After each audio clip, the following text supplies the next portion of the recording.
as Morning Drive rolls on. Let's send it now over to Damon Hack. All right, thank you very much. Great to be joined now by the Senior Director of Instruction at GolfTEC, Nick Clearwater. Nick, good morning. How are you? Thanks. Good to be here with you, Damon. Great to be with you, yeah. Nick. Listen, I keep my ear to the ground. I hear a lot about the things coming down the pike. SwingTRU. What is SwingTRU? Yes. So SwingTRU. Well, let me tell you a little bit about how we got to the end result of SwingTRU. So at GolfTEC, we've been measuring golfers and their swings for about 20 years. Wow. A little bit more than that. During that time, we've taught about 6 million golf lessons. Whew. I know, it's a big deal. Nothing else is bigger than that. Yeah. So this calendar year alone, we're on pace with the growth we've had the last few years to actually teach 1 million just this year. Tremendous. So we have a ton of data. Then in every one of those lessons, we've got our very cool motion measurement system that's proprietary to us. So we have a lot of data. In fact, we've got so much data that we actually rival the HD library of movies in iTunes. How about that? Huge. Wow. Huge. So we took a small sampling of that, about 20,000 swings and 20,000 different golfers, and then correlated how they move throughout the swing to their actual handicap level or their ability. And that gives you a correlative study of what motion measurements are actually important for golfers. Wow. So think of SwingTRU, I suppose, as big data meets the golf industry for the first time on a huge scale that only we can do. So much information out there these days. Nick, is there a specific method or theory to SwingTRU? Yeah. So that comes up a lot, Damon, and there's not at all. We're not trying to teach anybody to swing the same way. That seems ludicrous in our minds, but it does point out some very factual evidence of what golfers do and what they should do to play better golf. Okay. But we're interested in just helping everybody solve their own unique golfing problems. All right, so what are the results of the study? Yeah, so we've got what we highlighted here, just to make the study very digestible and easy to understand, are 6 motion measurements that correlated very highly to success.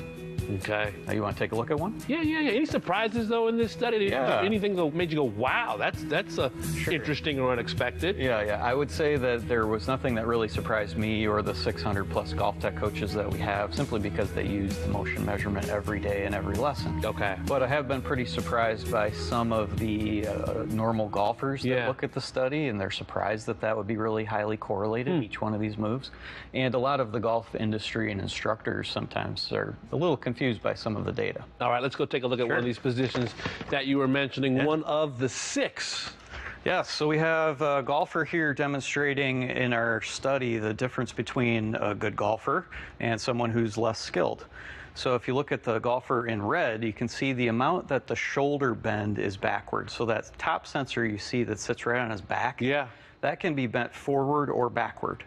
The best golfers, like the one you see on the green, bend their shoulders backward about 29 degrees more than the worst golfers when you put the averages of each handicap level together. Interesting. So on the graph down there, you can see a perfect correlation between how good at golf you are and how much you bend back. And I know this graphic is meant for the follow-through, but it's also at impact and then every part of the follow-through all the way to the finish. So how do you get that guy to swing like that guy? How do you get the person at home, more to 32 degrees like you want? So everybody can do this. It's not unique to just being good at golf, but the first part of actually being able to do this is to understand it. And most people don't envision the forward and backward bending. That's a dimension of golf that's not really taught in books or DVDs or that you hear about at all. Nick, I'd love you to show us. Can you show us how to do it? Yeah, absolutely. Our simulator here. Okay. We've had major champions hit off of here. Are you ready for this? I feel pretty special here then, Damon. It's a neat place to be here. I'll try to make sure you're safe there. So in that graphic we just looked at, you could see that the worst golfers hit, and in their finish, due to a lot of reasons, a lot of the problems stem from your friends or other people telling you to keep your head down when you hit a bad shot. And they keep their shoulders bent forward.